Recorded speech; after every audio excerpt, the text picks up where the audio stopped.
कहानी परिंदे। निर्मल वर्मा। अंधेरे गलियारे में चलते हुए लतिका ठिठक गई। दीवार का सहारा लेकर उसने लैंप की बत्ती बढ़ा दी। सीढ़ियों पर उसकी छाया एक बेडौल कटी फटी आकृति खींचने लगी। 7 नंबर कमरे से लड़कियों की बातचीत और हंसी ठहाकों का स्वर अभी तक आ रहा था। लतिका ने दरवाज़ा खटखटाया। शोर अचानक बंद हो गया। कौन है? लतिका चुप खड़ी रही। कमरे में कुछ देर तक खुसुर-पुसुर होती रही। फिर दरवाजे की चिटकनी के खुलने का स्वर आया। लतिका कमरे की देहरी से कुछ आगे बढ़ी।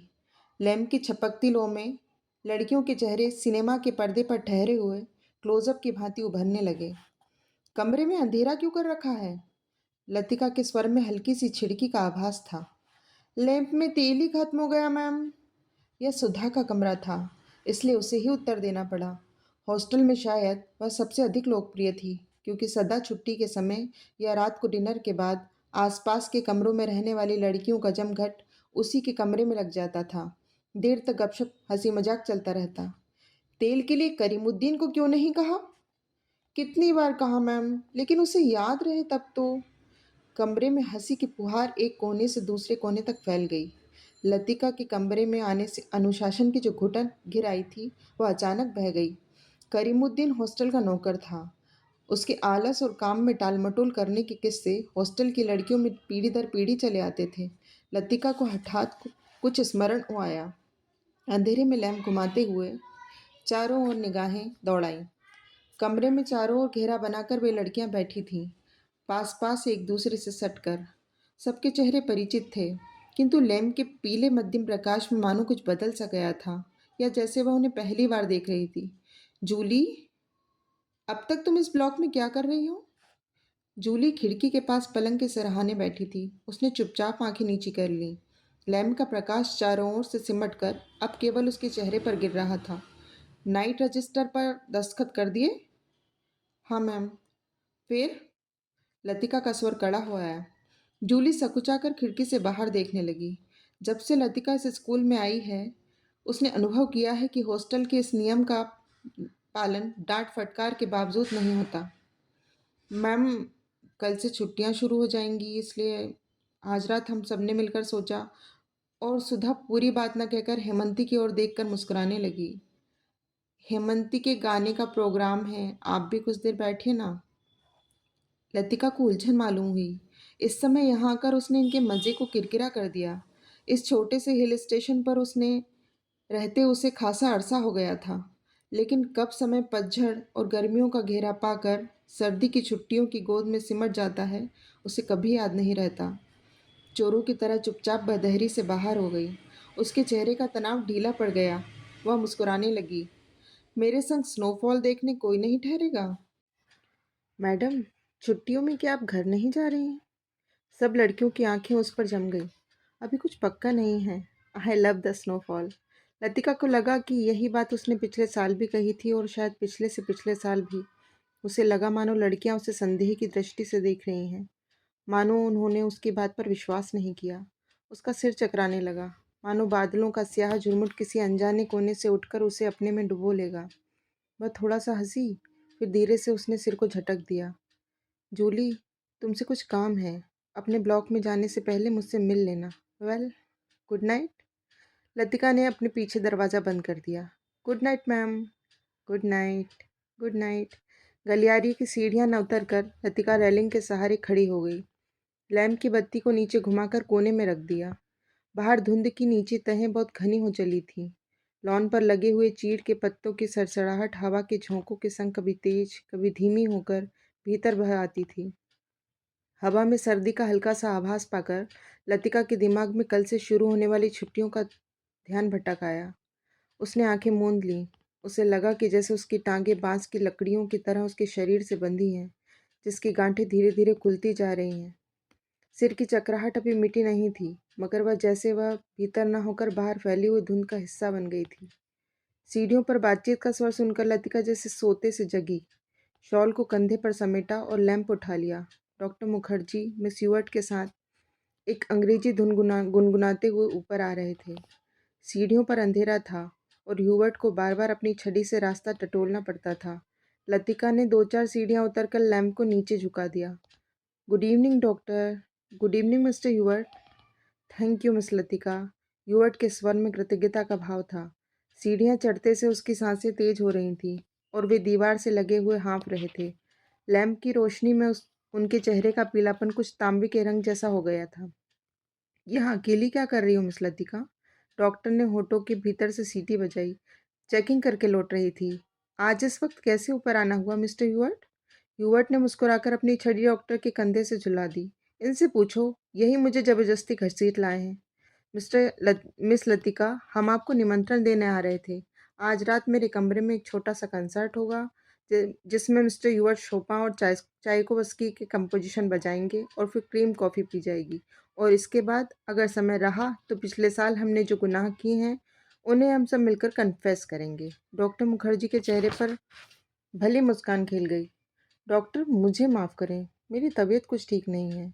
चलिए, यह ठीक रहा, फिर तो आप वैसे भी मेरे पास आती। डॉक्टर ने धीरे से लतिका के कंधों को पकड़कर अपने कमरे की तरफ मोड़ दिया। डॉक्टर मुखर्जी का कमरा ब्लॉक के दूसरे सिरे पर छत से जुड़ा हुआ था। वे आधे बर्मी थे, जिसके चिन्ह उनकी थोड़ी दबी हुई नाक और छोटी छोटी चंचल आंखों से स्पष्ट थे। बर्मा पर जापानियों का आक्रमण होने के बाद वे इस छोटे से पहाड़ी शहर में आ बसे थे। प्राइवेट प्रैक्टिस के अलावा वह कॉन्वेंट स्कूल में हाइजीन फिजियोलॉजी भी पढ़ाया करते थे और इसलिए उनको स्कूल के हॉस्टल में ही एक कमरा दे दिया गया।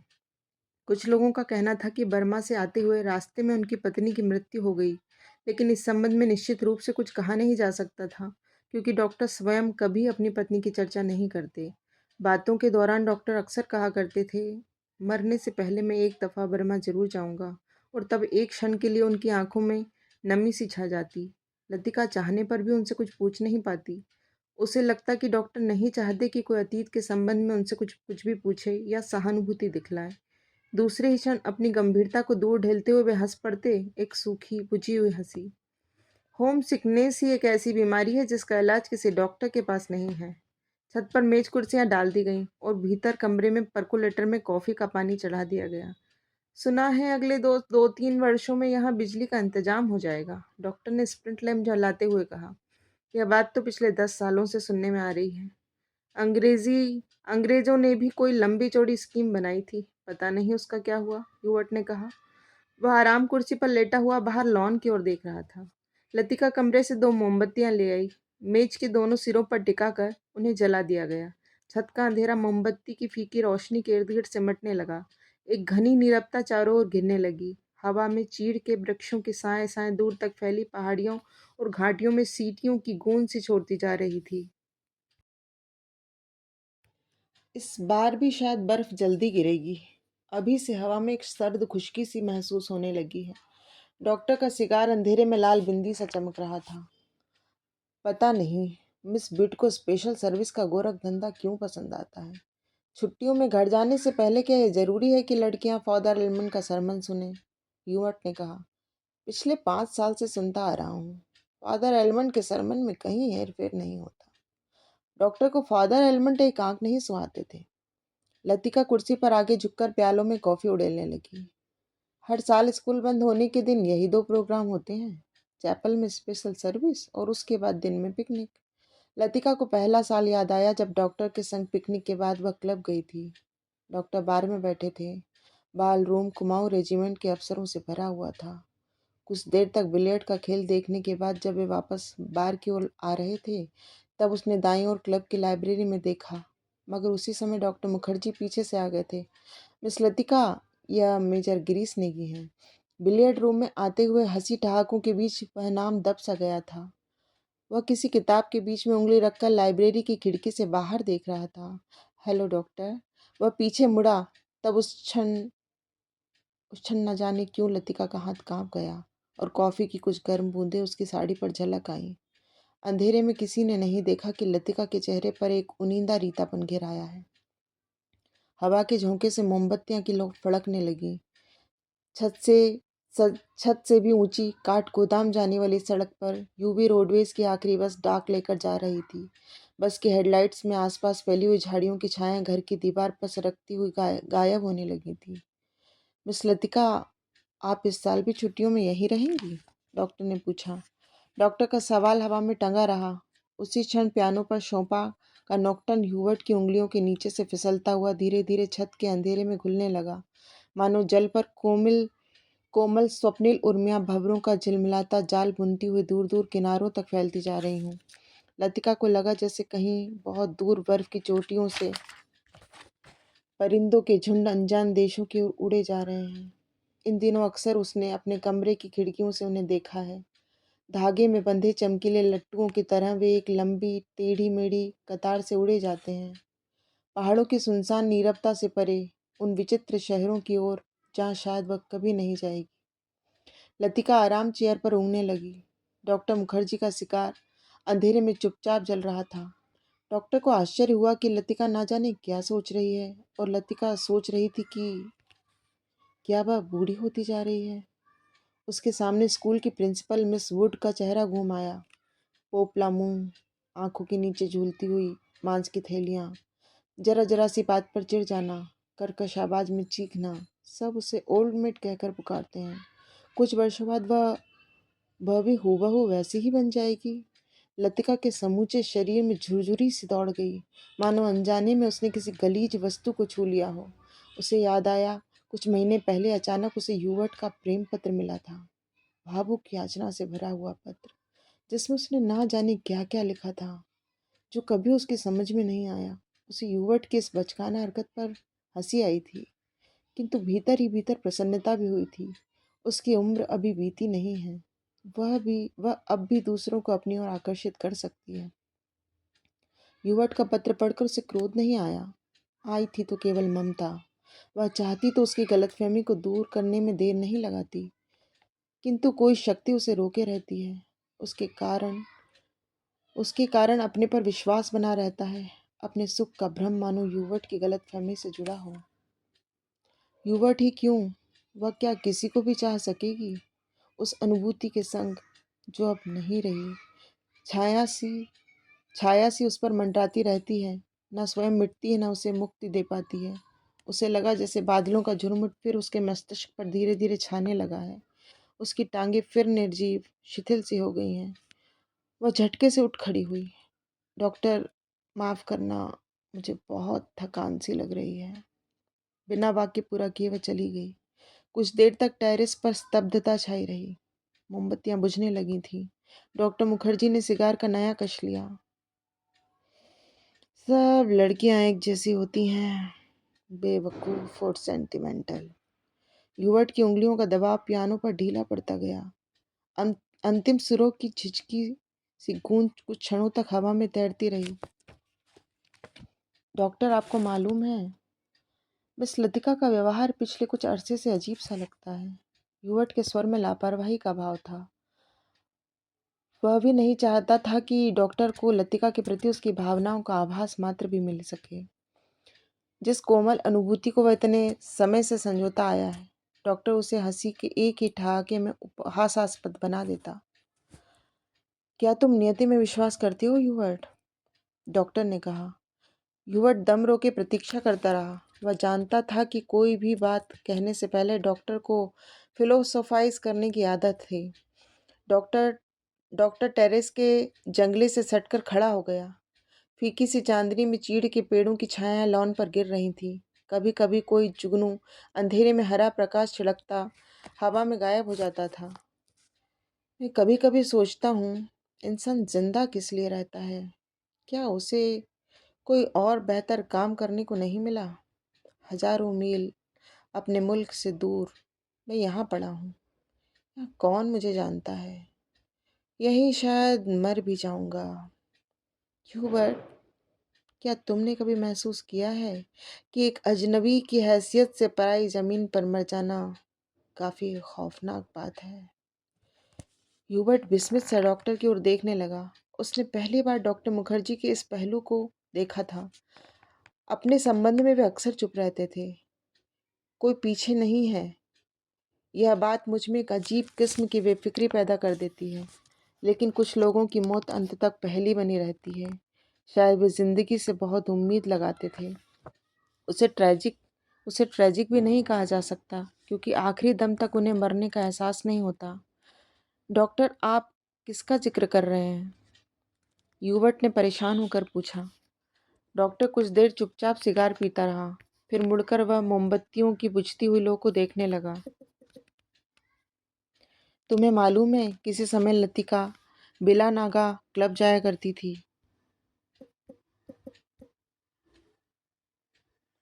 गिरीश नेगी से उसका परिचय वहीं हुआ था। कश्मीर जाने से एक रात पहले उसने मुझे सब कुछ बता दिया था।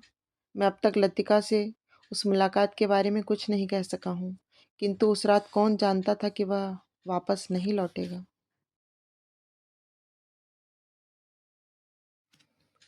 कोई पीछे नहीं है, यह बात मुझ में एक अजीब किस्म की बेफिक्री पैदा कर देती है।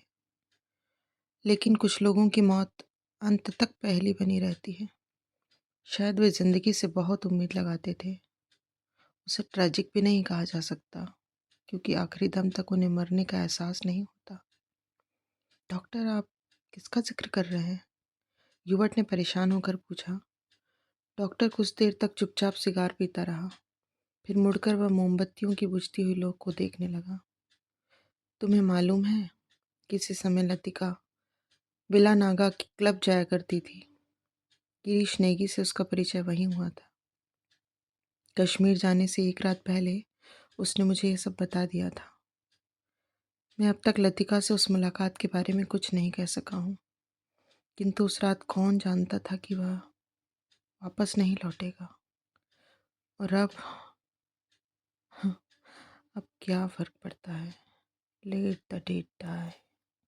डॉक्टर की सूखी सर्द हंसी में खोखली सी शून्यता भरी थी।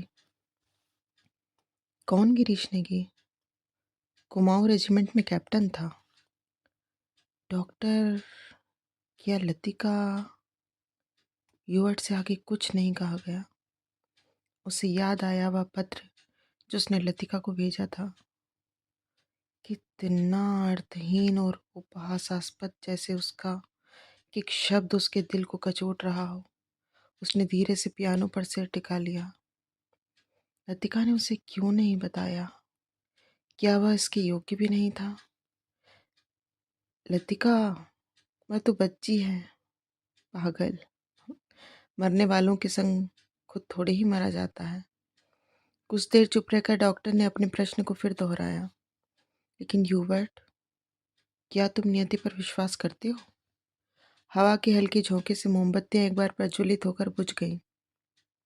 टेरिस पर ह्यूबर्ट और डॉक्टर अंधेरे में एक दूसरे का चेहरा नहीं देख पा रहे थे, फिर भी वे एक दूसरे की ओर देख रहे थे। कॉन्वेंट स्कूल से कुछ दूर मैदानों में बहते पहाड़ी नाले का स्वर आ रहा था। जब बहुत देर बाद कुमाऊं रेजिमेंट सेक्टर का बिगुल सुनाई दिया तो युवट हड़बड़ाकर खड़ा हो गया। अच्छा, चलता हूँ doctor. Good night. Good night युवट। मुझे माफ़ करना, मैं सिगार खत्म करके उठूँगा। सुबह बदली छाई थी। लतिका की खिड़की खोलते ही धुंध का गुब्बारा सा भीतर घुस आया, जैसे रात भर दीवार के सहारे सर्दी में ठिठुरता हुआ वह भीतर आने की प्रतीक्षा कर रहा था। स्कूल से ऊपर चैपल जाने वाली सड़क बादलों में छिप गई थी। केवल चैपल का क्रॉस धुंध के पर्दे पर एक दूसरे को काटती हुई पेंसिल की रेखाओं सा दिखाई दे जाता था। लतिका ने खिड़की से आंखें हटाई तो देखा कि करीमुद्दीन चाय की ट्रे लिए खड़ा है। करीमुद्दीन मिलिट्री में अर्दली रह चुका था, इसलिए ट्रे मेज पर रखकर अटेंशन की मुद्रा में खड़ा हो गया। लतिका झटके से उठ बैठी। सुबह से आलस करके कितनी बार जागकर वह सो चुकी थी। अपनी खिसियाहट को मिटाने के लिए लतिका ने कहा, बड़ी सर्दी है आज, बिस्तर छोड़ने को जी ही नहीं चाहता। अजी मेम साहब, अभी क्या सर्दी आई है? बड़े दिनों में देखना कैसे दांत कटकटाते हैं। और करीमुद्दीन अपने हाथों को बगलों में डाले हुए इस तरह सिकुड़ गया जैसे उन दिनों की कल्पना मात्र से उसे जाड़ा लगना शुरू हो गया हो। गंजे सिर पर दोनों तरफ के उसके बाल खिजाब लगाने से कत्थई रंग के भूरे हो गए थे। बात चाहे किसी विषय पर रही हो, वह हमेशा खींचतान करके उसे ऐसे क्षेत्र में घसीट लाता है जहां वह बेझिझक अपने विचारों को प्रकट कर सके। बात चाहे किसी विषय पर हो रही हो, और करीमुद्दीन अपने हाथों को बगलों में डाले हुए इस तरह सिकुड़ गया जैसे उन दिनों की कल्पना मात्र से उसे जाड़ा लगना शुरू हो गया। गंजे सिर पर दोनों तरफ के उसके बाल खिजाब लगाने से कत्थई रंग के भूरे हो गए थे। बात चाहे किसी विषय पर हो रही हो, वह हमेशा खींचतान करके उसे ऐसे क्षेत्र में घसीट लाता था जहाँ वह बेझिझक अपने विचारों को प्रकट कर सके। एक दफ़ा तो यहाँ लगातार इतनी बर्फ गिरी कि भुवाली से लेकर डाक बंगले तक सारी सड़कें जाम हो गईं। इतनी बर्फ थी मेम साहब कि पेड़ों की टहनियाँ तक सिकुड़कर तनों से लिपट गई थीं, बिल्कुल ऐसे। और करीमुद्दीन नीचे झुककर मुर्गी सा बन गया। कब की बात है? लतिका ने पूछा। अब तो जोड़ हिसाब करके ही पता चलेगा मेम साहब, लेकिन इतना याद है कि उस वक्त अंग्रेज बहादुर यहीं थे। कंटोनमेंट की इमारत पर कौमी झंडा नहीं लगा रहता था। बड़े जबर थे, बड़े जबर थे ये लोग अंग्रेज। 2 घंटों में ही सारी सड़कें साफ करवा दी। उन दिनों एक सीटी बजाते ही 50 घोड़े जमा हो जाते थे। अब तो सारे शर्ट खाली पड़े हैं। वे लोग अपनी खिदमत भी करवाना जानते थे। अब तो सब उजाड़ हो गया है। करीमुद्दीन उदास भाव से बाहर देखने लगा। आज ये पहली बार नहीं थी जब लतिका करीमुद्दीन से उन दिनों की बातें सुन रही थी, जब अंग्रेज बहादुर ने इस स्थान को स्वर्ग बना रखा था। आज छुट्टियों में इस साल भी आप छुट्टियों में इस साल भी यहीं रहेंगी मेम साहब? दिखता तो कुछ ऐसा ही है करीमुद्दीन। तुम्हें फिर तंग होना पड़ेगा। क्या कहती हैं मेम साहब? आपके रहने से हमारा भी मन लगा रहता है, वरना छुट्टियों में तो यहाँ कुत्ते लौटते हैं। तुम जरा मिस्त्री से कह देना कि इस कमरे की छत की मरम्मत कर जाए। पिछले साल बर्फ का पानी दरारों से टपकता रहता था। लतिका को याद आया कि पिछली सर्दियों में जब कभी बर्फ गिरती तो उसे पानी से बचने के लिए रात भर कमरे के कोने में सिमट कर सोना पड़ता था। करीमुद्दीन चाय की ट्रे उठाता हुआ बोला, यूबर्ट साहब तो कल ही चले जाएं। कल रात उनकी तबीयत फिर खराब हो गई। आधी रात के वक्त मुझे जगाने आए थे, कहते थे छाती में तकलीफ है। उन्हें यह मौसम नहीं रास आता। कह रहे थे लड़कियों की बस में बेबी कल चले ही जाएंगे। करीमुद्दीन दरवाज़ा बंद करके चला गया। लतिका की इच्छा हुई कि वह यूवर्ट के कमरे में जाकर उनकी तबीयत पूछाए, किंतु फिर न जाने क्यों स्लीपर पैरों में ही टंगे रह गए और वह खिड़की के बाहर बादलों को उड़ता हुआ देखती रही। यूवर्ट का चेहरा जब उसे देखकर सहमा सा दयनीय हो जाता, तब लगता है कि वह अपनी मूक निरीह याचना में उसे कोस रहा है। न वह उसकी गलतफहमी को दूर करने का प्रयत्न कर पाती है, न उसे अपनी विवशता की सफाई देने का साहस होता है। उसे लगता है कि इस जाले से बाहर निकलने के लिए वह धागे के जिस सिरे को पकड़ती है वह खुद एक गांठ बनकर रह जाता है। बाहर बूंदाबांदी होने लगी थी। कमरे की टिन की छत खट खट बोलने लगी। लतिका पलंग से उठ खड़ी हुई, बिस्तर को तहाकर बिछाया, फिर पैरों में स्लीपरों को घसीटते हुए वह बड़े आईने तक आई और उसके सामने स्टूल पर बैठकर बालों को खोलने लगी। किंतु कुछ देर तक कंघी बालों में ही उलझी रही और वह गुमसुम हो शीशे में अपना चेहरा ताकती रही। करीमुद्दीन को यह कहना याद ही नहीं रहा कि धीरे धीरे आग जलाने की लकड़ियाँ जमा कर ले। इन दिनों सस्ते दामों में सूखी लकड़ियाँ मिल जाती हैं। पिछले साल तो कमरा धुएं से भर जाता था, जिसके कारण कपकपाते जाड़े में भी उसे खिड़की खोलकर ही सोना पड़ता था। आईने में लतिका ने अपना चेहरा देखा। वह मुस्कुरा रही थी। पिछले साल अपने कमरे की सीलन और ठंड से बचने के लिए कभी कभी वह मिस वुड के कमरे में चोरी चुपके सोने चले जाया करती थी। मिस वुड का कमरा बिना आग के भी गर्म रहता था। उनके गदीले सोफे पर लेटते ही आंख लग जाती थी। कमरा छुट्टियों में खाली पड़ा रहता है, किंतु मिस वुड को इतना नहीं है कि 2 महीनों के लिए उसके हवाले कर जाए। हर साल कमरे में ताला ठोक जाया करती हैं। वह तो पिछले साल गुसल खाने के भीतर की सांकल देना भूल गई थी, जिसे लतिका चोर दरवाजे के रूप में इस्तेमाल करती रही थी। पहले साल अकेले में उसे बड़ा डर लगता था। छुट्टियों में सारे स्कूल हॉस्टल के कमरे साए साए करने लगते थे। डर के मारे उसे जब कभी नींद नहीं आती, तब वह करीमुद्दीन को रात में देर तक बातों में उलझाए रखती थी। बातों में जब खोई सी वह सो जाती, तब करीमुद्दीन चुपचाप लैंप बुझाकर चला जाता। कभी कभी बीमारी का बहाना करके वह डॉक्टर को बुलावा भेजती थी और बाद में बहुत जिद करने करके दूसरे कमरे में उनका बिस्तर लगवा देती थी। लतिका ने कंघी से बालों का गुच्छा निकाला और उसे बाहर फेंकने के लिए जब वह खिड़की के पास आ खड़ी हुई, बाहर छत की ढलान से बारिश के जल की मोटी सी धार बराबर लॉन पर गिर रही थी। मेघाच्छन्न आकाश से सरकते हुए बादलों के पीछे पहाड़ियों के झुंड कभी उभर आते थे, कभी छिप जाते थे, मानो चलती हुई ट्रेन से कोई उन्हें देख रहा हो। लतिका ने खिड़की से सिर बाहर निकाल लिया। बाहर के झोंके ने बाहर निकाल लिया। हवा के झोंके से उसकी आंखें झिप गईं। उसे जितने काम याद आते उतना ही आलस घना होता जाता। बस की सीटें रिजर्व करवाने के लिए चपरासी को रुपए देने हैं। जो सामान हॉस्टल की लड़कियां पीछे छोड़े जा रही हैं उन्हें गोदामों में रखवाना होगा। कभी कभी तो वो छोटी क्लास की लड़कियों के साथ पैकिंग करवाने में भी उसे हाथ बटाना पड़ता था। वह इन कामों से ऊबती नहीं। धीरे धीरे सब निपटते जाते। कोई गलती इधर उधर रह जाती तो सो बाद में सुधर जाती। हर काम में किचकिच रहती है, परेशानी और दिक्कत होती है, किंतु देर सवेर इससे छुटकारा मिल ही जाता है। किंतु जब लड़कियों की आखिरी बस चली जाती तब मन उचाट सा हो जाता। खाली कॉरिडोर में घूमती हुई वह कभी इस कमरे में जाती, कभी उसमें। वह नहीं जान पाती अपने से क्या करे। दिल कहीं भी नहीं टिक पाता, हमेशा भटका भटका सा रहता है। इस सब के बावजूद जब कोई सहज भाव से पूछ बैठता, मिस लतिका, छुट्टियों में आप घर नहीं जा रही, तब वह क्या कहे।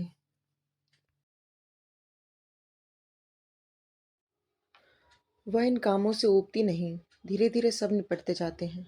कोई गलती इधर उधर रह भी जाती है, सो बाद में सुधर जाती है। हर काम में किचकिच रहती है, परेशानी और दिक्कत होती है, किंतु देर सवेर इससे छुटकारा मिल ही जाता है। किंतु जब लड़कियों की आखिरी बस चली जाती है तब मन उचाट सा हो जाता है। खाली कॉरिडोर में घूमती हुई वह कभी इस कमरे में जाती और कभी उसमें। वह नहीं जान पाती कि अपने से क्या करे। दिल कहीं भी नहीं टिक पाता, हमेशा भटका भटका सा रहता है। इस सब के बावजूद जब कोई सहज भाव से पूछ बैठता है, मिस लतिका, छुट्टियों में आप घर नहीं जा रही हैं, तब वह क्या कहे। Ding dong ding. Special service के लिए स्कूल चैपल के घंटे बजने लगे थे। लतिका ने अपना सिर खिड़की के भीतर कर लिया। उसने झटपट साड़ी उतारी और पेटीकोट में ही कंधे पर तौलिया डाले गुसलखाने में घुस गई। Left right left left. Cantonment जाने वाली पक्की सड़क पर चार चार की पंक्ति में कुमाऊं रेजिमेंट के सिपाहियों की एक टुकड़ी मार्च कर रही थी। फौजी बूटों की भारी खुरदुरी आवाज़ें स्कूल चैपल की दीवारों से टकराकर भीतर प्रेयर हॉल में गूंज रही थीं। Blessed are the meek. फॉडर एलमंड एक एक शब्द चबाते हुए खखारते स्वर में सरमन ऑन द माउंट पढ़ रहे थे। ईसा मसीह की मूर्ति के नीचे कैंडलप्रियम के दोनों ओर मोमबत्तियां जल रही थीं, जिनका प्रकाश आगे बेंचों पर बैठी हुई लड़कियों पर पड़ रहा था।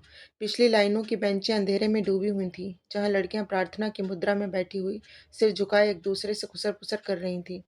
मिस वुड स्कूल सीजन के सफलतापूर्वक समाप्त हो जाने पर विद्यार्थियों और स्टाफ सदस्यों को बधाई का भाषण दे चुकी थीं और अब फादर के पीछे बैठी हुई अपने में ही कुछ बड़बड़ा रही थी, बुदबुदा रही थी, मानो धीरे धीरे फादर को प्रॉम्प्ट कर रही हों।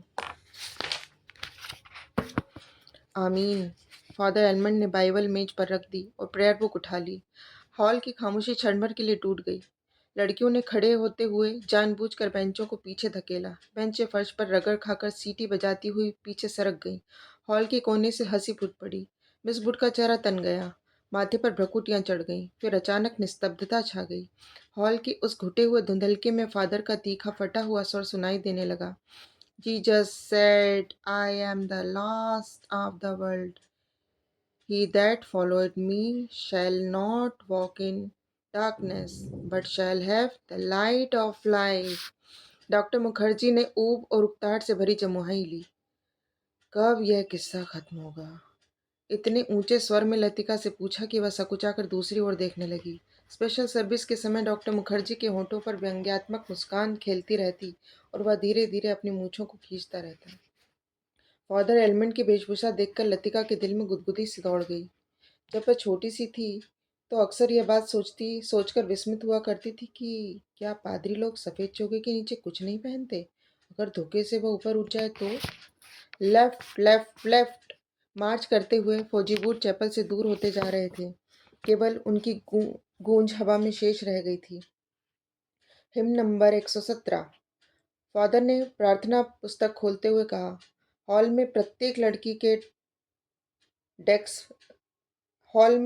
लड़की ने डेस्क पर रखी हुई हिमबुक खोल ली।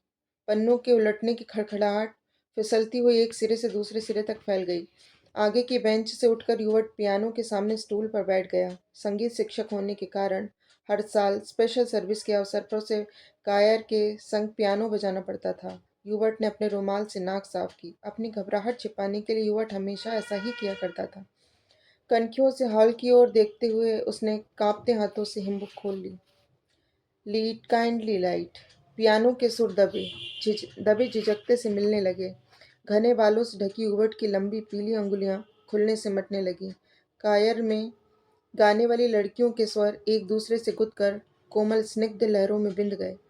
लतिका को लगा उसका जूड़ा ढीला पड़ गया है, मानो गर्दन के नीचे झूल रहा है। मिस बुड की आंख बचा लतिका ने चुपचाप बालों में लगे क्लिप को कसकर खींच दिया। बड़ा झक्की आदमी है। सुबह मैंने युवट को यहाँ आने से मना कर दिया था, फिर भी चला आया, डॉक्टर ने कहा। लतिका को करीमुद्दीन की बात याद आ गई। रात भर युवट को खांसी का दौरा पड़ा था, कल जाने के लिए कह रहे थे। लतिका ने सिर टेढ़ा करके युवट के चेहरे की एक झलक पाने की विफल चेष्टा की। इतने पीछे से कुछ भी देख पाना असंभव था। पियानो पर झुका हुआ केवल युवट का सिर दिखाई देता था। Lead kindly light. संगीत के सुर मानो एक ऊंची पहाड़ी पर चढ़कर हाँफती सांसों को आकाश की आवाज शून्यता में बिखेरते हुए नीचे उतर रहे थे। बारिश की मुलायम धूप चैपल के लंबे कमजोर शीशों पर झलमला रही थी, जिसकी एक महीन चमकीली रेखा ईसा मसीह की प्रतिमा पर तिरछी होकर गिर रही थी। पियानो के क्षणिक पोज में लतिका को पत्तों का परिचित मरमर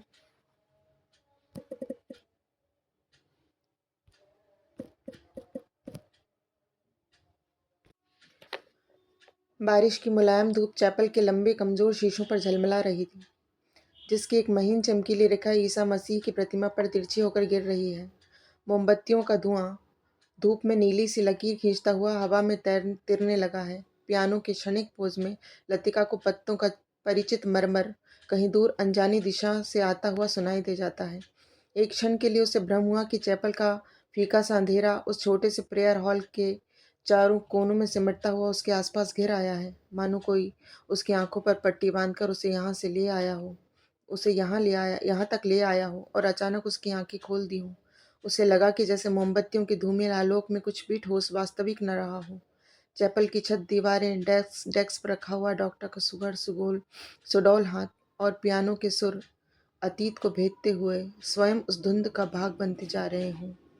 एक पागल सी स्मृति, एक उद्भ्रांत भावना। चैपल की शीशों के परे पहाड़ी सूखी हवा में झुकी हुई वीपिंग बिलोज की कांपती टहनियाँ, पैरों तले चीड़ के पत्तों की धीमी सी चिर परिचित खड़खड़। वहीं पर गिरीश एक हाथ में मिलिट्री का खाकी हैट लिए खड़ा है, चौड़े उठे हुए सबल कंधे। अपना सिर वहां टिका दो तो जैसे सिमट कर खो जाएगा। चार्ल्स बोयर, यह नाम उसने रखा था। वह झेप कर हंसने लगता।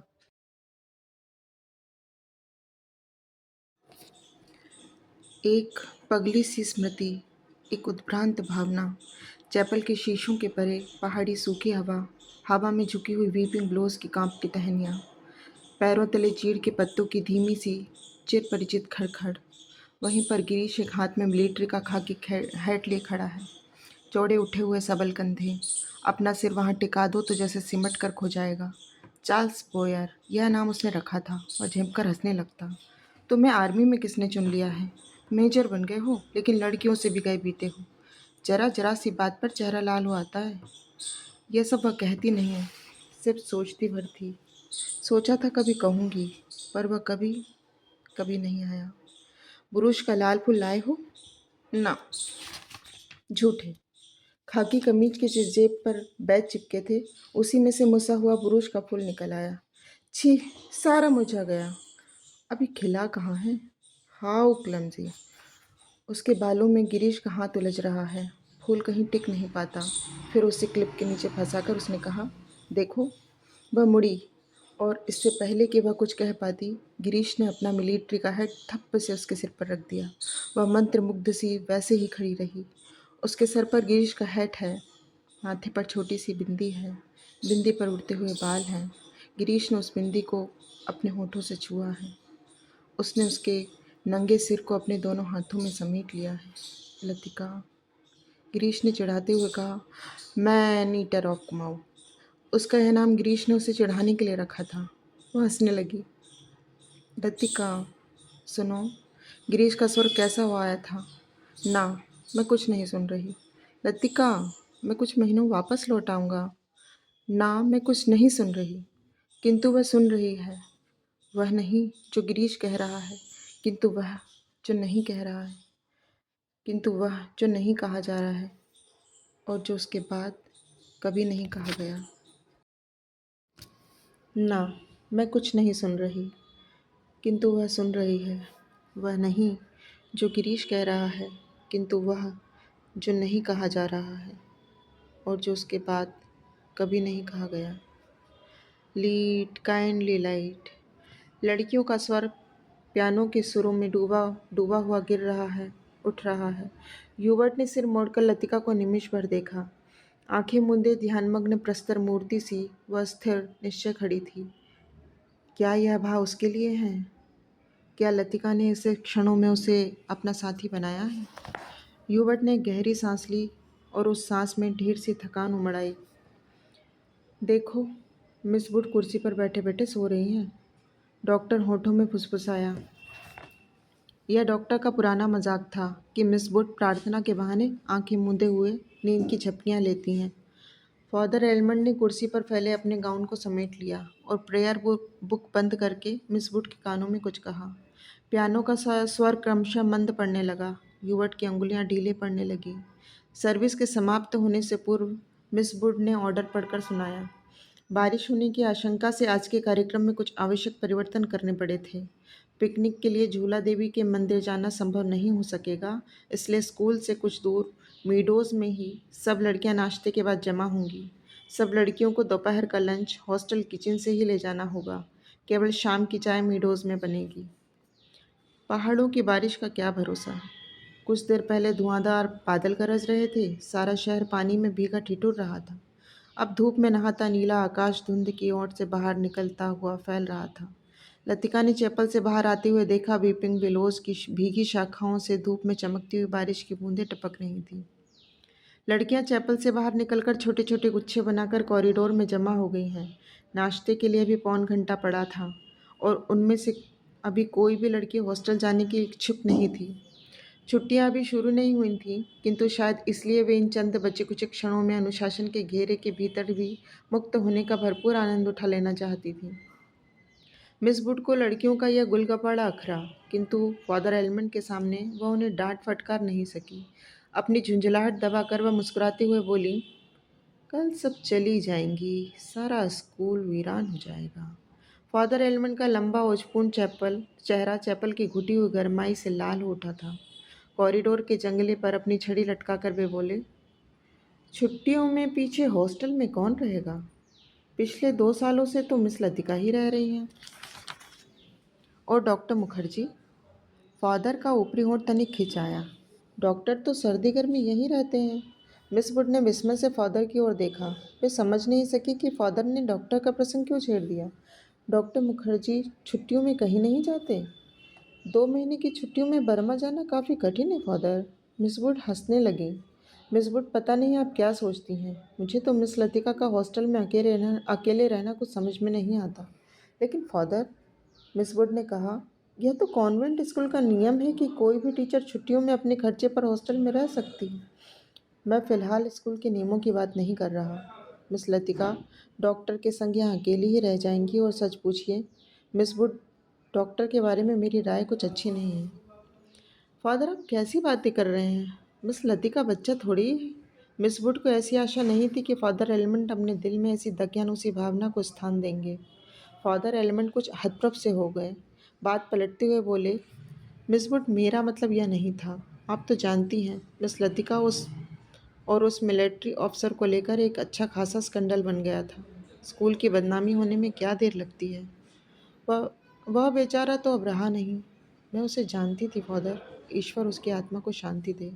मिस वुड ने धीरे से अपने दोनों बाहों में से क्रॉस किया। फादर एलमंड को मिस वुड की मूर्खता पर इतना अधिक क्षोभ हुआ कि उनसे आगे कुछ नहीं बोला गया। डॉक्टर मुखर्जी से उनकी कभी नहीं पड़ती थी, इसलिए मिस वुड की आंखों में वह डॉक्टर को नीचा दिखाना चाहते थे, किंतु मिस वुड लतिका का रोना ले बैठी। आगे बात बढ़ाना व्यर्थ था। उन्होंने छड़ी को जंगले से उठाया और ऊपर साफ खुले आसमान को देखते हुए बोले, प्रोग्राम आपने यूं ही बदला मिस वुड। अब क्या बारिश होगी। ह्यूबर्ट जब चैपल से बाहर निकला तो उसकी आंखें चकाचौंध सी हो गईं। उसे लगा जैसे किसी ने अचानक ढेर सी चमकीली उबलती हुई रोशनी मिट्टी में भरकर उसकी आंखों में झोंक दी हो। पियानो के संगीत के सुर रुई के छुई हुई रेशों की भांति अब तक उसके मस्तिष्क की थकी मांदी नसों पर फड़फड़ा रहे थे। वह काफ़ी थक गया था। पियानो बजाने से उसके फेफड़ों पर हमेशा भारी दबाव पड़ता, दिल की धड़कन तेज हो जाती। उसे लगता था कि संगीत के एक नोट से दूसरे नोट में उतारने के प्रयत्न में वह एक अंधेरी खाई पार कर रहा है।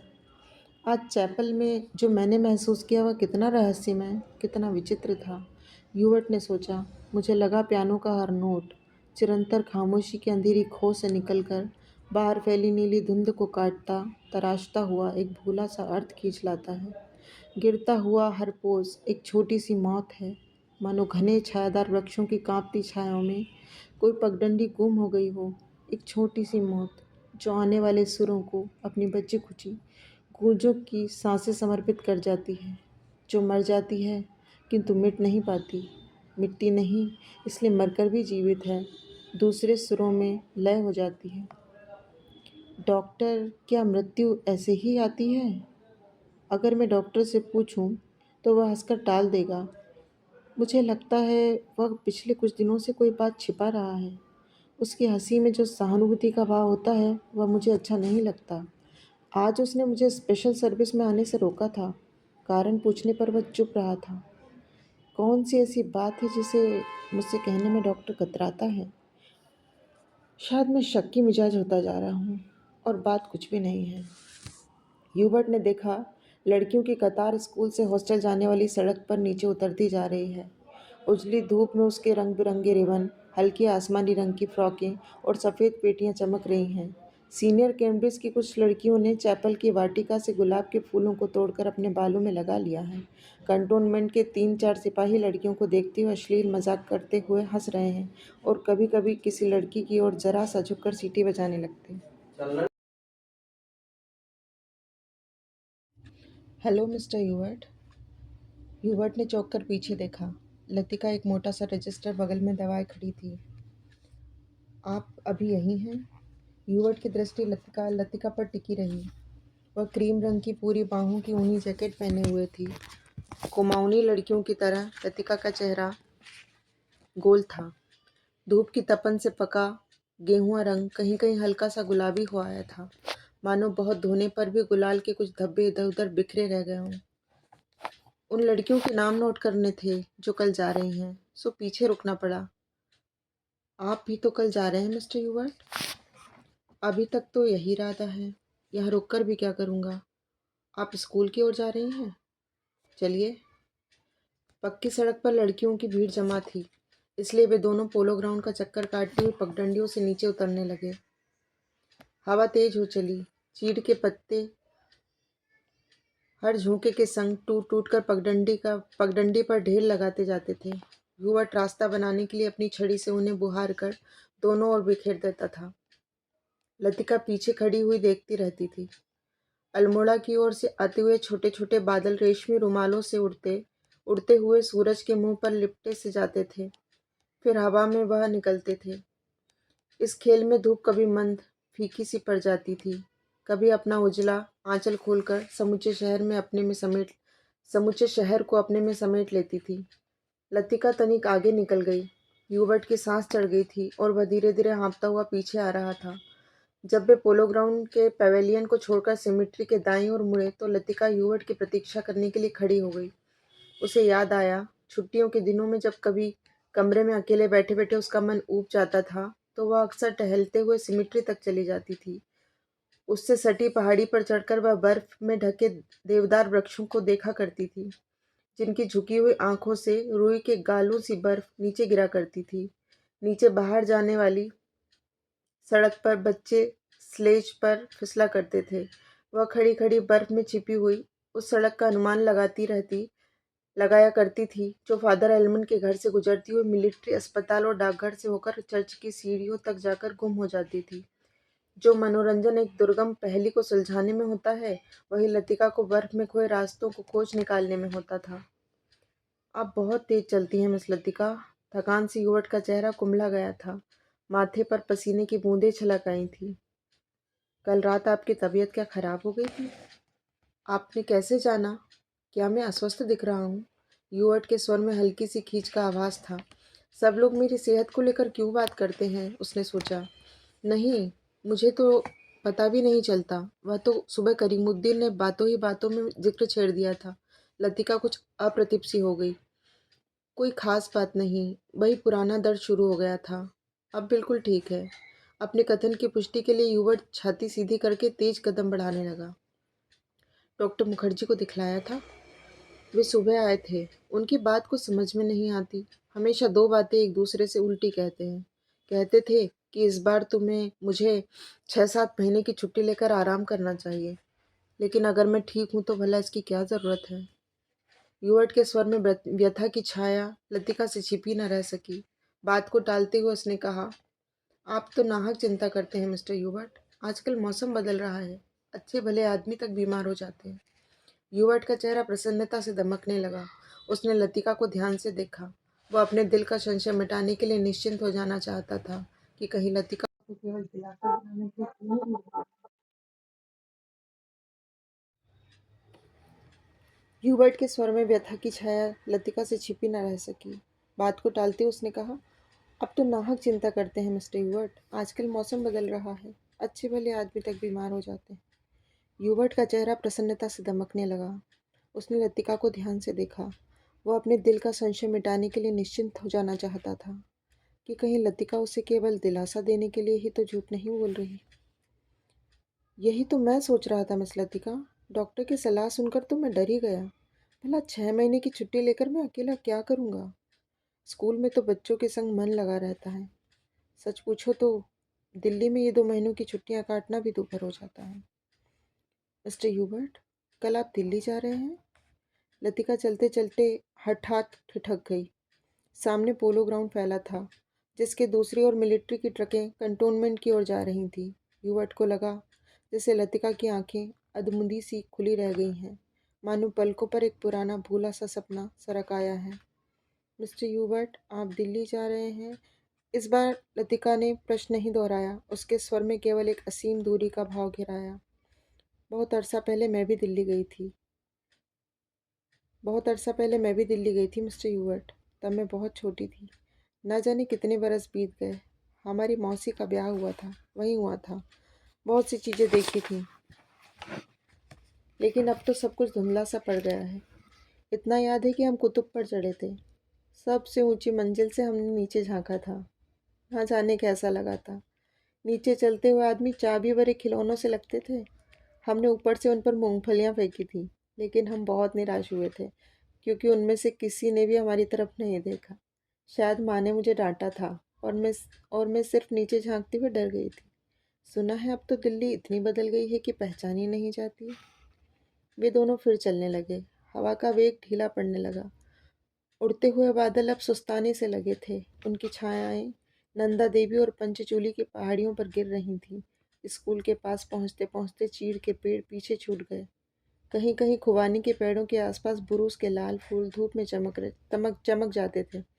स्कूल तक आने में उन्होंने पोलो ग्राउंड का लंबा चक्कर लगा लिया था। मिस लतिका, आप कहीं छुट्टियों में क्यों नहीं जाती? सर्दियों में तो यहाँ सब कुछ वीरान हो जाता होगा। अब मुझे यहाँ अच्छा लगता है, लतिका ने कहा। पहले साल अकेलापन को चकरा था, अब आदी हो गई हूँ। क्रिसमस से एक रात पहले क्लब में डांस होता है, लॉटरी डाली जाती है और रात को देर तक नाच गाना होता रहता है।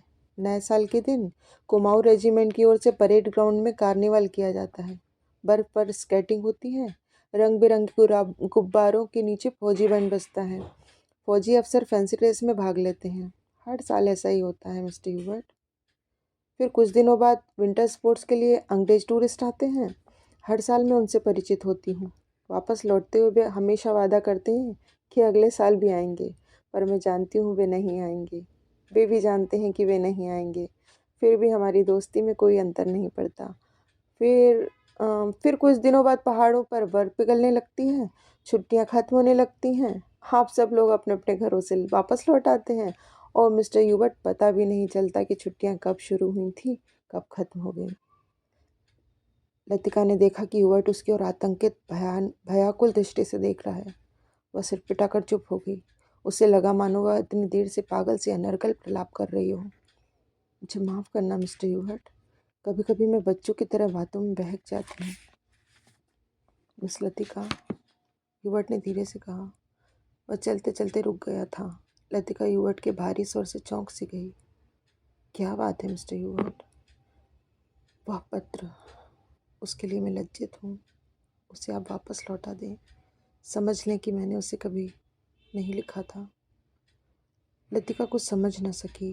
दिग्भ्रांत सी खड़ी हुई ह्यूबर्ट के पीले उद्विग्न चेहरे को देखती रही। ह्यूबर्ट ने धीरे से लतिका के कंधे पर हाथ रख दिया। कल डॉक्टर ने मुझे सब कुछ बता दिया। अगर मुझे पहले से मालूम होता तो। ह्यूबर्ट हकलाने लगा। मिस्टर ह्यूबर्ट, किंतु लतिका आगे कुछ भी नहीं कह पाई। उसका चेहरा सफ़ेद हो गया था। दोनों चुपचाप कुछ देर स्कूल के गेट के बाहर खड़े रहे। मीडोज, पगडंडियों, पत्तों, छायाओं से घिरा छोटा सा द्वीप, मानो कोई घोंसला दो हरी घाटियों के बीच आ दबा हो। भीतर घुसते ही पिकनिक के काले मीडोज, पगडंडियों, पत्तों, छायाओं से घिरा छोटा सा द्वीप, मानो कोई घोंसला दो हरी घाटियों के बीच आ दबा हो। भीतर घुसते ही पिकनिक के काले आग से झुलसे हुए पत्थर, अधजली टहनियाँ, बैठने के लिए बिछाए गए पुराने अखबारों के टुकड़े इधर उधर बिखरे हुए दिखाई दे जाते हैं। अक्सर टूरिस्ट पिकनिक के लिए यहाँ आते हैं। मीडोज को बीच में काटता हुआ टेढ़ा मेढ़ा बरसाती नाला बहता है, जो दूर से धूप में चमकता हुआ सफ़ेद रिबन सा दिखाई देता है। यहीं पर काठ के तख्तों का बना हुआ टूटा टूटा सा पुल है, जिस पर लड़कियां हिचकोले खाती हुई चल रही हैं। डॉक्टर मुखर्जी, आप तो सारा जंगल ही जला देंगे। मिस वुड ने अपनी ऊंची एड़ी के सैंडल से जलती हुई दिया सलाई को दबा डाला, जो डॉक्टर ने सिगार सुलगाकर चीड़ के पत्तों के ढेर पर फेंक दी थी। वे नाले से कुछ दूर हटकर चीड़ के दो पेड़ों की गुथी हुई छाया के नीचे बैठे थे। उनके सामने एक छोटा सा रास्ता नीचे पहाड़ी गांव की ओर जाता था, जहां पहाड़ की गोद में शक्करपारों के खेत एक दूसरे के नीचे बिछे हुए थे। दोपहर के सन्नाटे में भेड़ बकरियों के गलों में बंधी हुई घंटियों का स्वर हवा में बहता हुआ सुनाई दे जाता था। डॉक्टर मुखर्जी, आप तो सारा जंगल जला देंगे। मिस वुड ने अपनी ऊंची एड़ी के सैंडल से जलती हुई दिया सलाई को दबा डाला, जो डॉक्टर ने सिगार सुलगाकर चीड़ के पत्तों के ढेर पर फेंक दी थी। वे नाले से कुछ दूर हटकर चीड़ के दो पेड़ों की गुथी हुई छाया के नीचे बैठे थे। उसके सामने एक छोटा सा रास्ता नीचे पहाड़ी गांव की ओर जाता था, जहां पहाड़ की गोद में शक्करपारों के खेत एक दूसरे के नीचे बिछे हुए थे। दोपहर के सन्नाटे में भेड़ बकरियों के गलों में बंधी हुई घंटियों का स्वर हवा में बहता हुआ सुनाई दे जाता था। घास पर लेटे लेटे डॉक्टर सिगार पीते रहे। जंगल की आग कभी देखी है मिस वुड? एक अलमस्त नशे की तरह धीरे धीरे फैलती जाती है। आपने कभी देखी है डॉक्टर? मिस वुड ने पूछा। मुझे तो बड़ा डर लगता है। बहुत साल पहले शहरों को जलते हुए देखा था। डॉक्टर लेटे हुए आकाश की ओर आकाश की ओर ताक रहे थे। एक एक मकान ताश के पत्तों की तरह गिरता जाता है। दुर्भाग्यवश ऐसे अवसर देखने में बहुत कम आते हैं। आपने कहाँ देखा डॉक्टर? लड़ाई के दिनों में अपने शहर रंगून को जलते हुए देखा था। मिस वुड की आत्मा को ठेस लगी, किंतु फिर भी उनकी उत्सुकता शांत नहीं हुई। आपका घर, क्या वह भी जल गया था? डॉक्टर कुछ देर तक चुपचाप लेटा रहा। हम उसे खाली छोड़कर चले आए थे। मालूम नहीं बाद में क्या हुआ। अपने व्यक्तिगत जीवन के संबंध में कुछ भी कहने में डॉक्टर को कठिनाई महसूस होती है। डॉक्टर क्या डॉक्टर क्या आप कभी वापस बर्मा जाने की बात नहीं सोचते? डॉक्टर ने अंगड़ाई ली और करवट बदलकर औंधे मुँह लेट गए। उनकी आंखें मुंद गईं और माथे पर बालों की लटें झूल आईं। सोचने से क्या होता है मिस वुड? जब बर्मा में था तब क्या कभी सोचा था कि यहाँ आकर उम्र काटनी होगी? लेकिन डॉक्टर कुछ भी कह लो, अपने देश का सुख कहीं और नहीं मिलता। यहाँ तुम चाहे कितने वर्ष रह लो, अपने को हमेशा अजनबी ही पाओगे।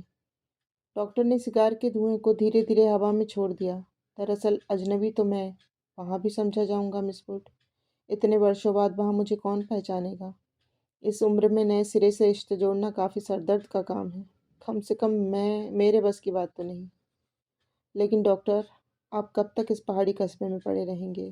किसी देश में रहना है तो किसी बड़े शहर में प्रैक्टिस शुरू कीजिए। प्रैक्टिस बढ़ाने के लिए कहाँ कहाँ भटकता फिरूंगा मिस वुड। जहाँ रहो वहीं मरीज मिल जाते हैं। यहाँ आया था कुछ दिनों के लिए, फिर मुद्दत हो गई और टिका रहा। जब कभी जी उबेगा कहीं चला जाऊंगा। जड़ें कहीं नहीं जमती तो पीछे भी कुछ नहीं छूट जाता। मुझे अपने बारे में कोई गलतफहमी नहीं है मिस वुड। मैं सुखी हूँ। मिस वुड ने डॉक्टर की बात पर विशेष ध्यान नहीं दिया। दिल में वह हमेशा डॉक्टर को उच्छृंखल, लापरवाह और सनकी समझती रही है। किंतु डॉक्टर के चरित्र में उसका विश्वास है। न जाने क्यों। क्योंकि डॉक्टर ने जाने अनजाने में उसका कोई प्रमाण दिया हो उसे, या उसे याद नहीं पड़ता। मिस वुड ने एक ठंडी सांस भरी। वह हमेशा ये सोचती थी कि यदि डॉक्टर इतना आलसी और लापरवाह ना होता तो अपनी योग्यता के बल पर काफ़ी चमक सकता था। इसलिए उसे डॉक्टर पर क्रोध भी आता था और दुख भी होता था। मिस वुड ने अपने बैग से ऊन का गोला और सलाइयाँ निकाली। फिर उसके नीचे से अखबार पर लिपटा हुआ चौड़ा कॉफ़ी का डिब्बा उठाया, जिसमें अंडों की सैंडविचें और हैमबर्गर दबे हुए थे। थर्म थर्मस से प्यालों में कॉफ़ी उड़ेलते हुए मिस वुड ने कहा, डॉक्टर, कॉफ़ी ठंडी हो रही है। डॉक्टर लेटे लेटे बुदबुदाए। मिस वुड ने नीचे झुककर देखा। वह कोहनी पर सिर टिकाए चुपचाप सो रहा था। ऊपर का होंठ जरा सा फैलकर मुड़ गया था, मानो किसी से मजाक करने से पहले मुस्कुरा रहा हो। उसकी उंगलियों में दबा हुआ सिगार नीचे झुका हुआ लटक रहा था। मेरी मेरी what do you want, what do you want, what do you want. दूसरे स्टैंडर्ड में पढ़ने वाली मेरी ने अपनी चंचल चपल आंखें उठाईं। लड़कियों का दायरा उसे घेरे हुए कभी पास आता था, कभी दूर खिंचता चला जाता था। I want blue. दोनों हाथों को हवा में घुमाते हुए मेरी चिल्लाई। दायरा पानी की तरह टूट गया। सब लड़कियां एक दूसरे पर गिरती पड़ती किसी नीली वस्तु को छूने के लिए भागदौड़ करने लगी। लंच समाप्त हो चुका था। लड़कियों के छोटे छोटे दल मीडोज में बिखर गए थे। ऊंची क्लास की कुछ लड़कियां चाय का पानी गर्म करने के लिए पेड़ों पर चढ़कर सूखी टहनियाँ तोड़ रही थीं। दोपहर की उस घड़ी में मीडोज अलसाया ऊँघता सा जान पड़ता था। हवा का कोई भूला भटका झोंका, चीड़ के पत्ते खड़खड़ा उठते थे। कभी कोई पक्षी अपनी सुस्ती मिटाने झाड़ियों से उबकर नाले के किनारे बैठ जाता था, पानी में सिर डुबोता था, फिर उबकर हवा में दो चार निरुद्देश्य चक्कर काटकर दोबारा झाड़ियों में दुबक जाता था। किंतु जंगल की खामोशी शायद कभी चुप नहीं रहती। गहरी नींद में डूबी सपनों सी कुछ आवाज़ें नीरवता के हल्के झीने पर्दे पर सिलवटें बिछा जाती हैं। मूक लहरों सी हवा में तिरती हैं, मानो कोई दबे पांव झांक कर अदृश्य संकेत कर जाता है, देखो मैं यहाँ हूँ। लतिका ने जूली के बॉब हेयर को सहलाते हुए कहा, तुम्हें कल रात बुलाया था। मैडम, मैं गई थी, आप कमरे में नहीं थी। लतिका को याद आया कि कल रात वह डॉक्टर के कमरे के टेरेस पर देर रात तक बैठी रही थी और भीतर ह्यूबर्ट पियानो पर शोपा का नोकटन बजा रहा था। जूली, तुमसे कुछ पूछना था। उसे लगा वह जूली की आंखों से अपने को बचा रही है। जूली ने अपना चेहरा ऊपर उठाया। उसकी भूरी आंखों से कौतूहल झांक रहा था। तुम ऑफिसर्स मेस में किसी को जानती हो? जूली ने अनिश्चित भाव से सिर हिलाया।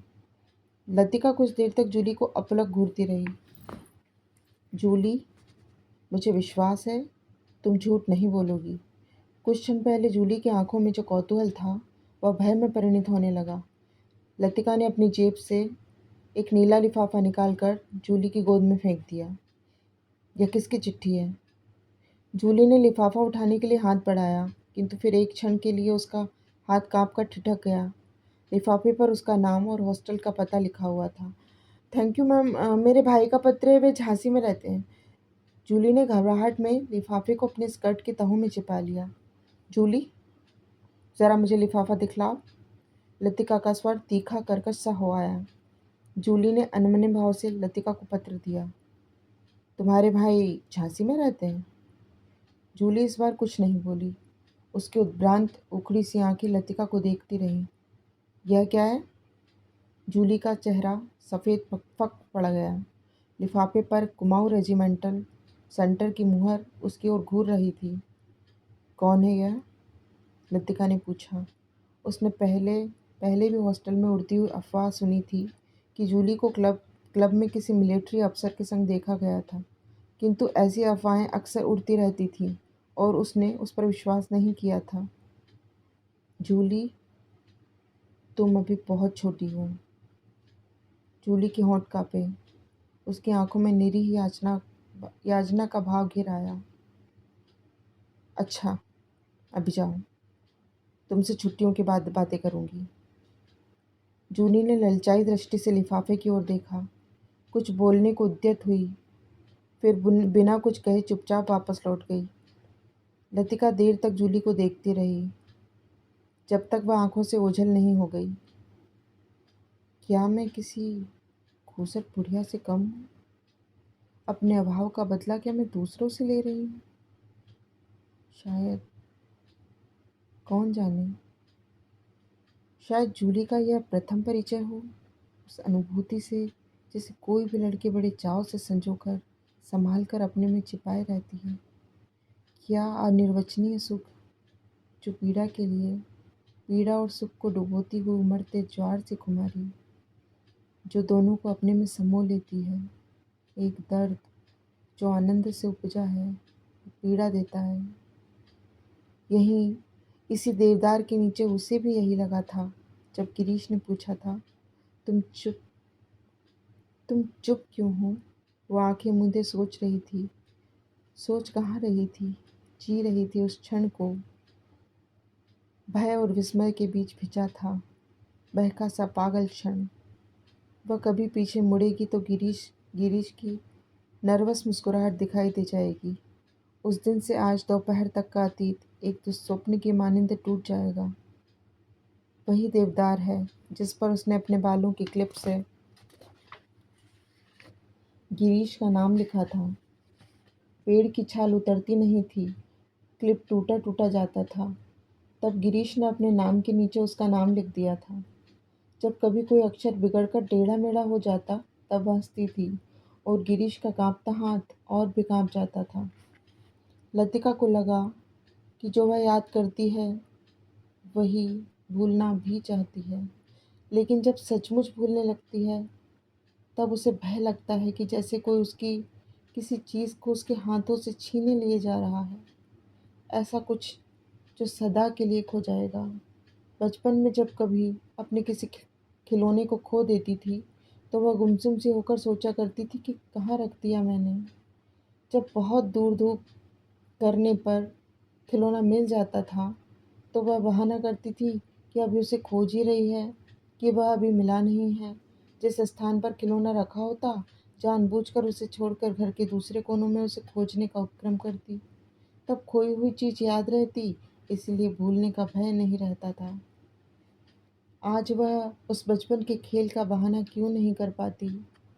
बहाना शायद करती है, उसे याद करने का बहाना जो भूलता जा रहा है। दिन, महीने बीत जाते हैं और वह उलझी रहती है। अनजाने में गिरीश का चेहरा धुंधला पड़ता जाता है। याद वह करती है, किंतु जैसे किसी पुरानी तस्वीर के धूल भरे शीशे को साफ कर रही हो। अब वैसा दर्द नहीं होता, सिर्फ उसको याद करती है जो पहले कभी होता था। तब उसे अपने पर ग्लानि होती है और फिर जानबूझकर उस घाव को कुरेदती है जो बढ़ता जा रहा है, खुद ब खुद उसकी कोशिशों के बावजूद बढ़ता जा रहा है। देवदार पर खुदे हुए अधमिटे नाम लतिका की ओर निस्तब्ध निरीह भाव से निहार रहे थे। मीडोज के घने सन्नाटे में नाले पार से खेलती हुई लड़कियों की आवाज़ें गूंज जाती थीं।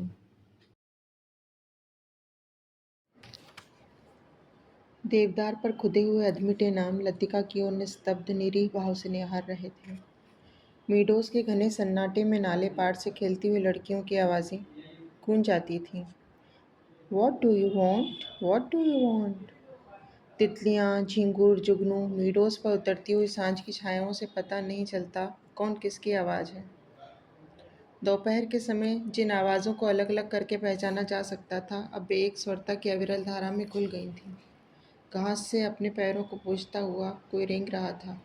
झाड़ियों के झुरमुट से पैरों को फड़फड़ाता हुआ झपटकर कोई ऊपर से उड़ जाता था। किंतु ऊपर देखो तो कहीं कुछ भी नहीं। मीडोज के झरने का गड़गड़ाता स्वर जैसे अंधेरी सुरंग में झपाटे से ट्रेन गुजर गई हो और देर तक उसमें सीटियों और पहियों की चीत्कार गूंजती रही हो। पिकनिक कुछ देर तक और चलती, किंतु बादलों की तहें एक दूसरे पर चढ़ती जा रही थीं। पिकनिक का सामान बटोरा जाने लगा। मीडोज के चारों ओर बिखरी हुई लड़कियां मिस बुट के इर्द गिर्द जमा होने लगीं।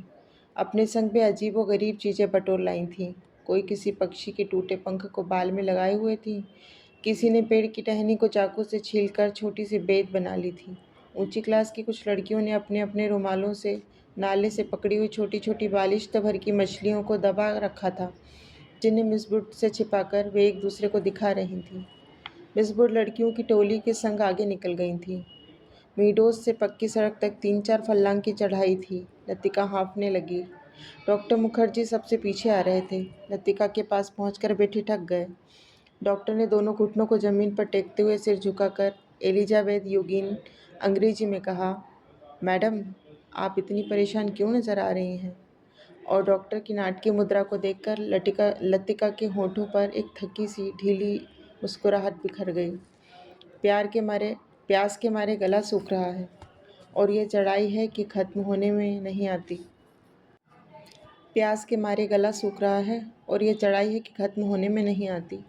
डॉक्टर ने अपने कंधे पर लटकते हुए थर्मस को उतारकर लतिका के हाथों में देते हुए कहा, थोड़ी सी कॉफ़ी बची है, शायद कुछ मदद कर सके। पिकनिक में तुम कहाँ रह गए डॉक्टर? कहीं दिखाई नहीं दिए। दोपहर भर सोता रहा, मिस बुट के संग। मेरा मतलब है, मिस बुट पास बैठी थी। मुझे लगता है मिस बुट मुझसे मोहब्बत करती हैं। कोई भी मजाक करते समय डॉक्टर अपनी मूंछों के कोनों को चबाने लगता है। क्या कहती थी? लतिका ने थर्मस से कॉफ़ी को मुंह में उड़ेल लिया। शायद कुछ कहती, लेकिन बदकिस्मती से बीच में ही मुझे नींद आ गई। मेरी ज़िंदगी के कुछ खूबसूरत प्रेम प्रसंग कमबख्त इस नींद के कारण अधूरे ही रह गए। और इस दौरान में जब दोनों बातें कर रहे थे, उनके पीछे मीडोज और मोटर रोड के संग चढ़ती हुई चीड़ और बाँच के वृक्षों की कतारें सांझ के गिरते अंधेरे में डूबने लगी। मानो प्रार्थना करते हुए उन्होंने चुपचाप अपने सिर नीचे झुका लिए हों। इन्हीं पेड़ों के ऊपर बादलों में गिरजे का क्रॉस कहीं उलझा पड़ा था। उसके नीचे पहाड़ों के ढलान पर बिछे हुए खेत भागती हुई गिलहरियों से लग रहे थे, मानो किसी की टोह में स्तब्ध ठिठक गई हों। डॉक्टर मिस ह्यूवर्ट पिकनिक पर नहीं आए? डॉक्टर मिस ह्यूवर्ट पिकनिक पर नहीं आए? डॉक्टर मुखर्जी टायर चलाकर लतिका के आगे आगे चल रहे थे। मैंने उन्हें मना कर दिया था। किस लिए? अंधेरे में पैरों को नीचे दबे हुए पत्तों की चरमराहट के अतिरिक्त कुछ सुनाई नहीं देता था। डॉक्टर मुखर्जी ने धीरे से खांसा। पिछले कुछ दिनों से मुझे संदेह होता जा रहा है कि मिस्टर ह्यूवर्ट की छाती का दर्द शायद मामूली दर्द नहीं है। डॉक्टर थोड़ा सा हंसा, जैसे उसे अपनी यह गंभीरता अरुचिकर लग रही हो। डॉक्टर ने प्रतीक्षा की, शायद लतिका कुछ कहेगी, किंतु लतिका चुपचाप इसके पीछे चल रही थी। यह मेरा महज शक है, शायद मैं बिल्कुल गलत हूँ, किंतु यह बेहतर होगा कि वे अपने फेफड़े का एक्सरे करा लें। इससे कम से कम कोई भ्रम तो नहीं रहेगा। आपने मिस्टर ह्यूवर्ट से इसके बारे में कुछ कहा है? अभी तक तो कुछ नहीं। ह्यूवर्ट ज़रा सी बात पर चिंतित हो उठता है, इसलिए कभी साहस नहीं हो पाता। डॉक्टर को लगा उसके पीछे आते हुए लतिका के पैरों का स्वर सहसा बंद हो गया है। उन्होंने पीछे मुड़कर देखा। लतिका बीच सड़क पर अंधेरे में छाया से चुपचाप निश्चल खड़ी है। डॉक्टर, लतिका का स्वर भर्राया हुआ था। क्या बात है मिस लतिका, आप रुक क्यों गई? डॉक्टर, क्या मिस्टर ह्यूवर्ट? डॉक्टर ने अपनी टार्च की मध्यम रोशनी लतिका पर उठा दी। उसने देखा लतिका का चेहरा एकदम पीला पड़ गया है और वह रह रहकर पत्ती सी काँप जाती है। मिस लतिका, क्या बात है? आप तो बहुत डरी सी लग रही हैं। कुछ नहीं डॉक्टर, मुझे मुझे कुछ याद आ गया था। वे दोनों फिर चलने लगे। कुछ दूर जाने पर उसकी आंखें ऊपर उठ गईं। बेड़ा धूमिल आकाश में त्रिकोण बनाता हुआ पहाड़ों के पीछे से उसकी ओर आ रहा था। लतिका और डॉक्टर सिर उठाकर इन पक्षियों को देखते रहे। लतिका को याद आया, हर साल सर्दी की छुट्टियों से पहले ये परिंदे मैदानों की ओर उड़ते हैं। कुछ दिनों के लिए बीच के इस पहाड़ी स्टेशन पर बसेरा करते हैं। प्रतीक्षा करते हैं बर्फ़ के दिनों की, जब वे नीचे अजनबी अनजाने देशों में उड़ जाएंगे। क्या वे भी प्रतीक्षा कर रहे हैं? वह डॉक्टर मुखर्जी, मिस्टर ह्यूबर्ट, लेकिन कहाँ के लिए? हम कहाँ जाएंगे? किंतु उसका कोई उत्तर नहीं मिलता। उस अंधेरे में मीडोज़ के झरने के भुतेले स्वर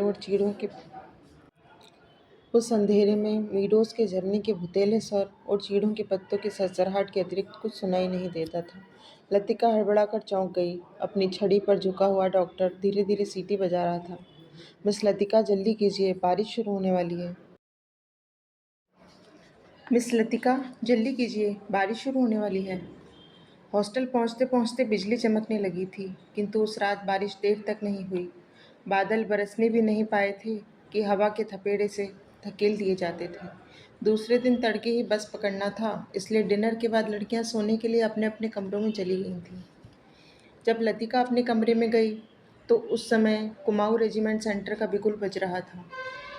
उसके कमरे में करीमुद्दीन कोई पहाड़ी धुन गुनगुनाता हुआ लैंप में गैस पंप कर रहा था। लतिका उन्हीं कपड़ों में तकिए को दोहरा किए हुए लेट गई।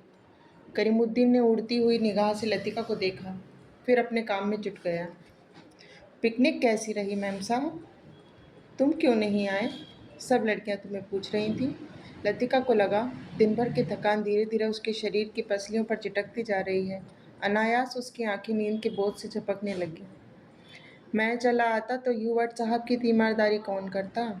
दिन भर उनके बिस्तरे से सटा हुआ बैठा रहा और अब वे गायब हो गए हैं। करीमुद्दीन ने कंधे पर लटकते हुए मैले कुचेले तौलिए को उतारा और लैंप के शीशों की गर्द पोंछने लगा। लतिका की अंधमुंधी आंखें खुल गईं। क्या ह्यूवर्ट साहब अपने कमरे में नहीं हैं? खुदा जाने इस हाल में कहाँ भटक रहे हैं। पानी गर्म करने कुछ देर के लिए बाहर गया था, वापस आकर देखता हूँ कि कमरा खाली पड़ा है। करीमुद्दीन बड़बड़ाता हुआ बाहर चला गया। लतिका ने लेटे लेटे पलंग के नीचे चप्पलों को पैरों से उतार दिया। युवट इतनी रात कहाँ गए हैं? किंतु लतिका की आंखें फिर झपक गईं। दिन भर की थकान ने सब परेशानियों, प्रश्नों पर कुंजी लगा दी थी। मानो दिन भर आँख मिचौली खेलते हुए उसने अपने कमरे में दैया को छू लिया था। अब वह सुरक्षित थी। कमरे की चारदीवारी के भीतर उसे कोई नहीं पकड़ सकता। दिन के उजाले में वह गवाह थी, मुजरिम थी, हर चीज़ का उससे तकाजा था। अब इस अकेलेपन में कोई गिला नहीं, उलाहना नहीं, सब खींचातानी खत्म हो गई है। जो अपना है वह बिल्कुल अपना सा हो गया है। उसका दुख नहीं, अपनाने की फुर्सत नहीं। लतिका ने दीवार की ओर मुंह घुमा लिया। लैंप के फीके आलोक में हवा में कांपते पर्दों की छायाएं हिल रही थीं। बिजली कड़कने से खिड़कियों के शीशे चमक चमक जाते थे। दरवाजे चटकने लगते थे, जैसे कोई बाहर से धीमे धीमे खटखटा रहा हो। कॉरिडोर से अपने अपने कमरों में जाती हुई लड़कियों की हंसी, बातों के कुछ शब्द, फिर सब कुछ शांत हो गया। किंतु फिर भी देर तक कच्ची नींद में वह लैंप का धीमा सा सी स्वर सुनती रही। कब वह स्वर भी मौन का भाग बनकर मूक हो गया, उसे पता नहीं चला। कुछ देर बाद उसको लगा सीढ़ियों से कुछ दबी आवाज़ें ऊपर आ रही हैं। बीच बीच में कोई चिल्ला उठता है और फिर सहसा आवाज़ें धीमी पड़ जाती हैं। मिस लतिका, ज़रा अपना लैंप ले आइए। कॉरिडोर से जीने से डॉक्टर मुखर्जी की आवाज़ आई थी। कॉरिडोर में अंधेरा था। वह 3-4 सीढ़ियाँ नीचे उतरी, लैंप नीचे किया। सीढ़ियों से सटे जंगले पर युवट ने अपना सिर रख दिया था। उसकी एक बाँह जंगले के नीचे लटक रही थी और दूसरी डॉक्टर के कंधे पर लटक रही थी, जिसे डॉक्टर ने अपने हाथों में जकड़ रखा था। मिस लतिका, लैंप ज़रा नीचे झुका दीजिए। Hubert, Hubert! डॉक्टर ने ह्यूबर्ट को सहारा देकर ऊपर खींचा। ह्यूबर्ट ने अपना चेहरा ऊपर किया। विस्की की तेज बू का झोंका लतिका के सारे शरीर को झंझोड़ गया। ह्यूबर्ट की आंखों में सुर्ख डोरे खिंचाए थे। कमीज का कॉलर उल्टा हो गया था और टाई की गांठ ढीली होकर नीचे खिसक आई थी। लतिका ने कांपते हाथों से लैंप सीढ़ियों पर रख दिया और आप दीवार के सहारे खड़ी हो गई। उसका सिर चकराने लगा था। In a back lane of the city, there is a girl who loves me. युवट हिचकियों के बीच गुनगुना उठता था। युवट, प्लीज प्लीज। डॉक्टर ने युवट के लड़खड़ाते शरीर को अपनी मजबूत गिरफ्त में ले लिया। मिस लतिका, आप लैंप लेकर आगे चलिए। लतिका ने लैंप उठाया। दीवार पर उन तीनों की छायाएं डगमगाने लगी। In a back lane of the city, there is a girl who loves me. युवा डॉक्टर मुखर्जी के कंधे पर सिर टिकाए अंधेरी सीढ़ियों पर उल्टे सीधे पैर रखता चढ़ा आ रहा था। डॉक्टर, हम कहाँ हैं? डॉक्टर सहसा इतनी जोर से चिल्लाया युवट सहसा इतनी जोर से चिल्लाया कि उसकी लड़खड़ाती आवाज़ सुनसान अंधेरे कॉरिडोर की छत से टकराकर देर तक हवा में गूंजती रही। युवट! डॉक्टर को एकदम युवट पर गुस्सा आ गया। फिर अपने गुस्से पर ही उसे खींच हो आई और वह युवट की पीठ थपथपाने लगा। कुछ बात नहीं है युवट यार, तुम सिर्फ थक गए हो। युवट ने अपनी आंखें डॉक्टर पर गड़ा दी। उनमें एक भयभीत बच्ची किसी कातरता झलक रही थी, मानो डॉक्टर के चेहरे पर वह किसी प्रश्न का उत्तर पा लेना चाहता हो। युवट के कमरे में पहुंचकर डॉक्टर ने उसे बिस्तर पर लटा दिया। युवट ने बिना किसी विरोध के चुपचाप जूते मोजे उतरवा लिए। जब डॉक्टर युवट की टाई उतारने लगा तो युवट अपनी कोहनी के सहारे उठा। कुछ देर तक डॉक्टर को आंखें फाड़ते हुए घूरता रहा, फिर धीरे से उसका हाथ पकड़ लिया। डॉक्टर, क्या मैं मर जाऊंगा? कैसी बात करते हो युवट? डॉक्टर ने हाथ छुड़ाकर धीरे से युवट का सिर तकिए पर टिका दिया। गुड नाइट युवट। Good night doctor. युवट ने करवट बदल ली। Good night mister युवट।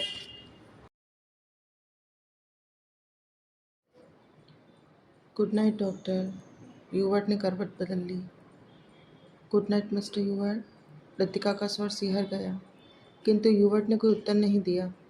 करवट बदलते ही उसे नींद आ गई थी। कॉरिडोर में वापस आकर डॉक्टर मुखर्जी रेलिंग के सामने खड़े हो गए। हवा के तेज झोंकों से आकाश में फैले बादलों की परतें जब कभी गहरी हो जाती तब उसके पीछे से चांदनी बुझती आग के धुएं सी आसपास की पहाड़ियों पर फैल जाती थी। आपको मिस्टर युवट कहाँ मिले? लतिका कॉरिडोर के दूसरे कोने में रेलिंग पर झुकी हुई थी। क्लब की बार में उन्हें देखा था। मैं ना पहुंचता तो ना जाने कब तक बैठे रहते। डॉक्टर मुखर्जी ने सिगरेट जलाई। उन्हें अभी 1-2 मरीजों के घर जाना था। कुछ देर तक उन्हें टाल देने के इरादे से वह कॉरिडोर में खड़े रहे। नीचे अपने क्वार्टर में बैठा हुआ करीमुद्दीन माउथ ऑर्गन पर कोई पुरानी फिल्मी धुन बजा रहा था। आज दिन भर बादल छाए रहे लेकिन खुलकर बारिश नहीं हुई। क्रिसमस तक शायद मौसम ऐसा ही रहेगा। कुछ देर तक दोनों चुपचाप खड़े रहे। कॉन्वेंट स्कूल के बाहर फैले लॉन से झिंगूरों का अनवरत स्वर चारों ओर फैली निस्तब्धता को और भी अधिक घना बना रहा था।